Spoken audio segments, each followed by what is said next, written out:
오늘 둘째 날, 어제는 예배하며 삽시다 이렇게 말씀을 드렸는데 기도하며 삽시다. 사실 우리 기독교인에게 있어서 구원받은 성도라면 가장 기본적인 것이죠. 우리가 예배하기 위해서 구원받은 하나님의 자녀가 된 것이고, 우리가 또한 주님 앞에 기도하기 위해서 주님으로부터 특권을 우리가 부여받게 된 것인데, 얼마 전에 제가 이 인터넷상에서 그런 글을 본 적이 있습니다. 이 스마트폰 요즘에 없는 사람들이 없지요. 요즘에 아이들도 다 스마트폰 가지고 있습니다. 그래서 어디서든지 그냥 아이들도 보면 스마트폰 꺼내가지고 보고 있고, 또 길을 가면서도 종종 이제 제가 어쩌다가 한 번씩 전철을 타보면은 그 전철 안에서 다 스마트폰 하고 있고, 나이가 많든 적든 그 상관이 없어요. 어린 나이에서부터 어른들의 이리까지 다 고개 숙이고 그거 보고 있습니다. 소셜 미디어야 해가지고 여러분들 아시는 것처럼 소설을 읽는다든지, 심지어는 요즘엔 이북이라고 해서 도서도 이 스마트폰으로도 한단 말이죠. 각가지의 이름들도 많이 나오지요. 그러다 보니까 시장도 스마트폰으로 보고 이런 시대가 되었단 말이죠. 전 세계와 소통하는 그런 시대가 되었는데, 어떤 인터넷 기사에 이런 글이 올라온 것을 제가 소개하겠습니다. 스마트폰은 공공장소에서는 꺼야 하며 가끔 터지지 않는 것도 있습니다. 그러나 기도는 시간과 공간의 영향을 받지 않습니다. 스마트폰은 배터리가 떨어지면 충전을 해야 합니다. 그러나 기도는 배터리에 걱정 없이 언제든지 할 수 있습니다. 스마트폰은 시간이 지나면 최신 기종으로 구입을 해야 합니다. 그러나 기도는 태어나서 죽을 때까지 그럴 필요가 없습니다. 스마트폰으로는 사람들과 항상 교류를 할 수 있습니다. 하지만 기도는 하나님과 항상 교류를 할 수 있습니다 라고 하는 이런 글의 내용입니다. 여러분들 조금 전에 말씀을 드린 것처럼 그렇습니다. 어느 곳에서나 스마트폰, 나이가 있든 없든 간에 요즘에는 모든 사람들이 아주 가지고 있는, 어떻게 보면 요즘에 공통기기가 아닐까 이 정도로 생각이 듭니다. 버스 정류장에 다니던 길을 가면서도 종종 그런 경우도 있죠. 길 가다가 부딪힐 때도 있어요. 심지어는 스마트폰 하다가 세상을 떠나는 사람들도 있습니다. 잘못해서 사고 당해가지고 그런 경우도 종종 뉴스를 통해서 본 적이 있는 것 같습니다. 그만큼 이 스마트폰에 어떻게 보면 중독이 되어 있다, 열광하고 있다, 이렇게 이야기해도 틀리지 않습니다. 잠자리 들기 전까지 많은 사람들은 핸드폰을 옆에 두고 있습니다. 사실 이제 이게 숙면을 취하는데도 스마트폰을 늦게까지 보면 좋지 않다고 하는데도 불구하고 그와 같이 스마트폰 열기에 빠져 있고, 또 어린 아이들이 이 스마트폰을 보게 되면 뇌파에도 영향이 있다, 의학적으로 그런 보고가 있거든요. 그런데도 불구하고 그 어린 아이들 역시도 이 스마트폰에 빠져 있는 것을 종종 우리가 볼 수가 있습니다. 오늘 여기 본문 말씀 우리가 너무 잘 아는 말씀이죠. 너는 내게 부르짖으라, 내가 내게 응답하겠고 내가 내게 은밀한 일을 크게 보이겠다. 크고 은밀한 일, 그렇게 말씀을 하셨어요. 우리가 23년 이렇게 삽시다 라고 주일날 말씀을 드렸는데, 오늘 두 번째 시간, 어제 이어서 오늘은 기도하며 삽시다 라고 하는 말씀을 함께 나누면서 저와 여러분이 올 1년 동안도 기도자로 세워질 수 있기를 원합니다.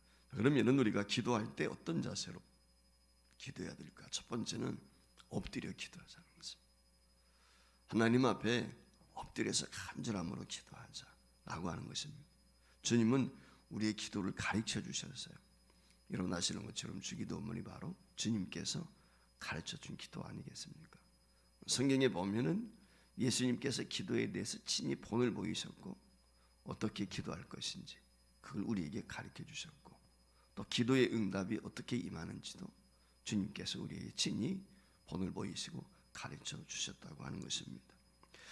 우리가 기도해야 된다는 건 너무 잘 알죠. 기도에 대해서 수없이 많이 들어왔거든요. 기도는 소읍과 같다, 하나님과 교제하는 것이다, 각가지의 기도에 대한 정의들이 있거든요. 알고 있습니다.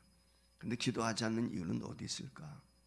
여러 가지 변명이 있을 수 있죠. 바쁘기 때문에, 시간 틈이 나지 않아서, 연약해서 갖가지 이야기할 수 있습니다. 그러나 근본적으로 기도하지 않는 믿음이 결여입니다. 믿음이 없기 때문에 그렇습니다. 믿음이 있는 사람은 기도하게 되어 있어요. 그러니까 기도하지 않는다는 것은 실상은 여러 가지 핑계를 대지만은 믿음이 없기 때문이다 라고 하는 걸 우리가 먼저 기억을 해야 됩니다. 우리 스스로가 자인을 해야 되겠어요. 내가 기도할 수 있는 믿음이 부족해서 그렇다 라고 하는 것. 기도의 응답을 경험하고 기도의 능력을 체험한 사람은 기도할 수밖에 없단 말이죠. 사실 여러분들 아시는 것처럼 바빠서 기도하지 못한다, 기도할 시간이 없다라고 하는 것, 여러분들 어떻게 생각하십니까? 사실 기도할 시간이 없는 것이 아니죠. 좀 전에 말씀을 드린 기 때문에 믿음이 없기 때문에 그렇습니다. 믿음이 없다 그러면 하나님을 전혀 안 믿는 그런 의미가 아니란 말이죠. 큰 믿음이 없기 때문에 그런 거예요. 형식적인 믿음이기 때문에 그런 거예요.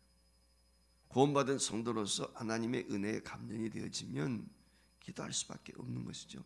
그러니까 기도라고 하는 것은 여러 가지 의미를 담고 있는데 하나님과의 은밀한 관계를 지속하는 것도 있지만은 내게 구원에 대한 감격과 기쁨을 가지고 기도의 요소 중에 제일 중요한 것 중에 하나가 뭐냐면 중보하는 거거든요. 나라와 민족을 위해서, 교회를 위해서, 주의 종을 위해서, 가정을 위해서, 이웃을 위해서, 이게 다 기도라면 은혜를 받고 예수 안에 있게 되면 사명감이 생겨요. 그 사명 중에서 제일 중요한 게 뭐냐면 기도의 삶. 소돔 고모라 성이 왜 망했습니까? 의인 10명이 없어서 망했어요. 예루살렘이 왜 망했습니까? 의인 1명이 없어서 망했어요. 오늘 우리는 의인을 위해서 기도해요. 내가 의인 되기 위해서 기도해요. 이게 오늘 우리에게 중요한 거거든요. 기도는 어디 가서든지 다 가능하게. 조금 전에 인터넷상에 올라온 것 이야기했지만은 그렇지 않아요. 방해받을 것이 없어요. 꼭 교회 나와야만이 기도하는 건 아니라 가정에서도 할 수 있고 산에서도 직장에서도 길을 가면서도 어디서든지 기도할 수 있습니다. 한마디로 말하면 마음만 먹으면 기도할 수 있다. 그러니까 기도는 따로 장소가 필요 없습니다. 내가 있는 그 처소가 기도의 장소인 거예요. 이게 제일 중요하죠. 기도하고 바로 엎드리는 것, 그 자리가 바로 엎드려야 될 기도의 자리다. 그것이 집이 되었던 여서인이 그런 경우도 있지 않습니까? 설거지하다가 하나님의 은혜를 받고 엎드려서 기도하고 말이죠. 성령 충만을 경험하는 경우. 오늘 우리는 어느 곳에 있든지 간에 하나님과 소통할 수 있는 거예요. 특별한 어떤 지정된 장소가 아니라 할지라도 이 마음, 이게 오늘 우리에게 중요해요. 두 번째는 어떻게 해야 됩니까? 부르짖어 기도해야 돼요. 오늘 여기 본문에 나와 있는 것처럼 부르짖어 기도한다. 이게 부르짖어 기도한다는 것은 큰 소리로 기도하는 것을 말하는 것이 아닙니다. 부르짖어 기도한다는 말의 의미는 뭐냐면 간절히 기도한다. 어느 분이 옛날에 그랬어요. 간절히 기도하는 게 뭐냐? 간이 저릴 정도로, 간이 녹아날 정도로 그렇게 아픈 마음을 안고 그렇게 기도하는 것이 간절한 기도다. 그러니까 하나님의 이름을 불러도 그냥 부르는 게 아니라 형식적인 것이 주여 하나님, 이게 부르는 것도 그냥 형식적으로 부르는 게 아니라 그 속에 정말 진심을 담아서 간절함으로 불러야 된다는 것이죠. 그게 오늘 우리에게 중요한 것입니다. 이 중심이 없는 기도, 그 주술에 불과한 것입니다. 그러니까 간절함이 있어야 돼요. 사모하는 마음이 있어야 돼요. 하나님 앞에 기도하게 될 때 어떤 주술적인 기도가 아니란 말이죠. 간절하다고 할 때 이 말씀의 의미는 뭐냐면 중요한 것 중에 내 중심적이 되어서는 안 된다. 하나님의 뜻이 무엇인지, 하나님께서 원하는 것이 무엇인지 하나님 중심적으로 기도. 인간적인 것만 구한다, 물질적인 것만 구한다, 세상의 평안만 구한다, 이건 정욕이에요. 그래서 야고보서 4장 3절 말씀에 보면은 성경이 우리에게 무엇이라고 말씀합니까? 구하여도 받지 못하는 이유는 정욕, 욕심으로 구하는 것. 욕심으로 구하는 건 이루어질 수가 없다는 거예요.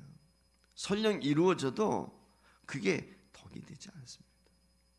이 점을 우리가 명심을 해야 돼요. 하나님 앞에 아무리 이렇게 불러도 기도 응답이 없다는 거예요. 그러니까 간절함으로 부르짖는다는 말은 하나님 중심이에요. 하나님 뭘 기뻐하실까? 늘 하나님의 이름을 의식하면서 바울 사도의 마음과 같이 먹든지 마시든지 무엇을 하든지 하나님의 영광을 위해서 하라. 이 마음, 이 자세, 이게 오늘 우리에게 중요한 거거든요.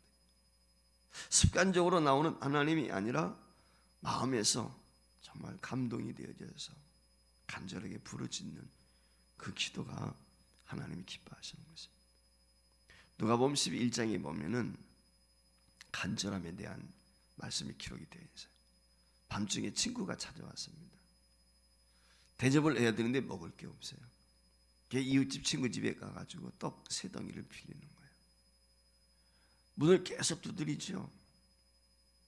근데 문을 열어주질 않아요. 떡을 주질 않아요. 그런데도 지속적으로 계속해서 문을 두드리니까 어떻게 됩니까?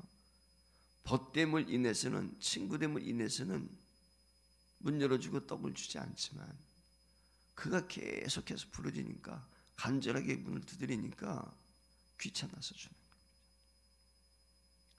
잠을 잘 수가 없잖아요. 계속해서 문 두드리니까. 이 마음의 자세, 이게 간절한 거죠. 이게 하나님 앞에 부르짖을 때 우리가 기도하는 자세. 세 번째, 오늘 여기 어떻습니까? 하나님 분명히 우리가 기도하면 응답하신다. 이 믿음을 가지고 기도해요. 그러니까 조금 전에 서두에서 말씀을 드렸지만 기도하지 않는 이유는 믿음이 없기 때문입니다. 믿음이 없다는 말의 의미는 기도 응답을 경험하지 못하고, 기도 응답을 경험한 사람은 재미가 있잖아요. 즐겁잖아요. 기도할 수밖에 없어요. 주님은 좀 전에도 말씀을 드렸지만 누가복음 18장에서도 말씀을 하고 있어요. 불의한 재판관과 한 여인에 대한 이야기 해주지 않습니까? 억울한 일이 있단 말이지 내가. 근데 이 문제를 해결할 수 있는 것은 재판장밖에 없어. 백그라운드와 어떤 백이 없어 내가. 그래서 계속해서 찾아갑니다.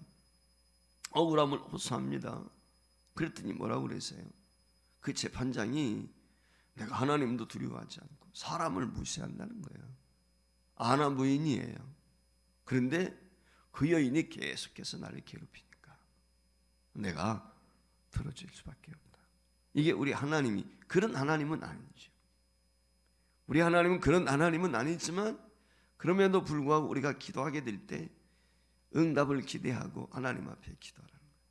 이게 오늘 우리에게 중요한 것입니다. 하나님 앞에 이처럼 기도하게 되면 크고 은밀한 일을 내게 보이겠다. 오늘 여기 말씀을 했어요. 크고 은밀한 일을 보이겠다는 말의 의미는 뭐냐면 기도의 응답을 주시고 동시에 그 하나님의 뜻과 섭리도 깨닫게 해주시겠다, 알려주신다라고 여기 말씀을 하고 있어요. 우리가 하나님의 뜻을 안다는 것이 얼마나 소중합니까? 하나님이 뭘 기뻐하시는지, 하나님의 섭리와 뜻을 저와 여러분이 분별할 수 있다면 이건 엄청난 것 아니겠습니까? 오늘 이 아침에 우리가 기도하게 될 때 가장 중요한 건 바로 하나님의 뜻을 구하는 거죠. 저와 여러분이 2023년 기도하며 산 한 해가 될 수 있기를 주의 이름으로 축복합니다. 어제 말씀을 드린 것처럼 우리는 예배하면서 어느 처소가 되었든지 삶의 예배, 꼭 하나님 앞에 나와서 예배 드리는 것만이 아니라 예배도 삶의 예배, 현장에서도 예배자로 사는 거예요.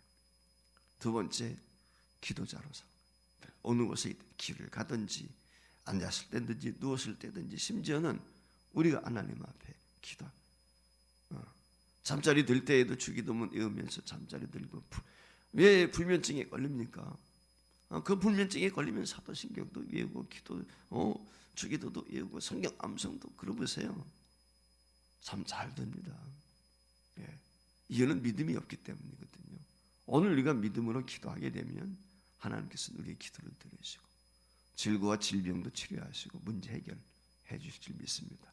올 1년 동안 기도자로 승리할 수 있기를 주의 이름으로 축복합니다.